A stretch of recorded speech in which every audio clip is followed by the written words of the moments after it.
Yahobu, Bapak Ibu Pendeta, Sinenge, Majelis dan warga Gereja Amin, ini adalah channel YouTube Sinode Gereja Amin. Karena itu, bagi yang mencintai Gereja Amin, tontonlah, subscribe, like, dan bagikan. Gereja Amin yang tangguh, mandiri, dan peduli. Tuhan Yesus memberkati.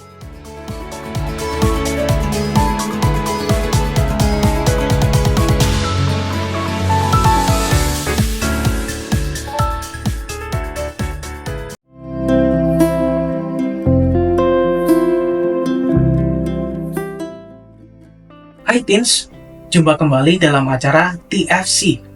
Kali ini kita akan menyimak tulisan dari Pendeta Nike Kusumawati dalam buku renungan Teens for Christ dengan judul Mengasihi dengan Benar, yang berdasarkan dari Lukas pasal 10 ayat 25 sampai 28. Bersama saya Gilbert Silotanjaya.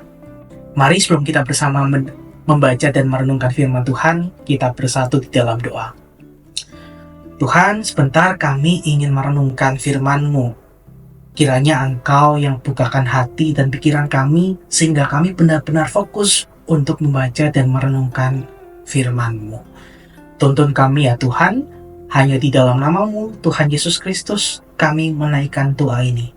Amin. Nah, yang menjadi pusat perenungan kita hari ini adalah Lukas pasal 10 ayat 27. Saya akan bacakan untuk kita semua. Jawab orang itu, "Kasihilah Tuhan Allahmu dengan segenap hatimu dan dengan segenap jiwamu dan dengan segenap kekuatanmu dan dengan segenap akal budimu. Dan kasihilah sesamamu manusia seperti dirimu sendiri."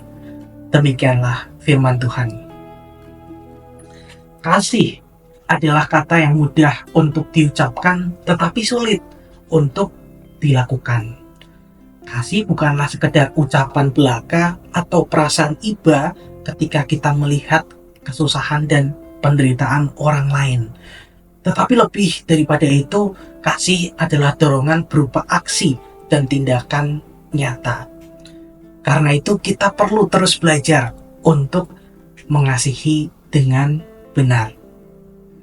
Ketika kita membahas tentang hukum kasih yang diajarkan Tuhan Yesus, kita diarahkan pada dua jenis kasih. Kasih terhadap Tuhan Allah dalam hukum yang pertama, dan kasih terhadap sesama dalam hukum yang kedua. Sehingga kasih dan kepedulian terhadap diri sendiri seringkali dianggap bertentangan dengan kedua hukum ini. Padahal ketika kita berbicara tentang hukum kasih, sebetulnya Tuhan Yesus juga menjelaskan tentang kasih terhadap diri sendiri. Kasih ini yang menjadi dasar bagi kita untuk menyatakan kasih kepada Allah dan sesama. Karena kita akan dapat mengasihi Allah dan sesama dengan benar jika kita tidak mengabaikan diri kita sendiri. Karena itu, dalam menjalankan hukum kasih, maka mengasihi Allah, sesama, dan diri sendiri itu harus berjalan beriringan. Jika tidak melakukan salah satu dari ketiganya, maka kasih itu belum kita lakukan secara utuh. Kasih juga hanya dapat terwujud dalam tindakan nyata kita, bukan tentang kata-kata semata. Nah, Teens, sudahkah kamu mengasihi dengan benar dalam keseharianmu? Mengasihi Allah dan sesama bukan berarti kita tidak peduli dan mengabaikan diri kita sendiri.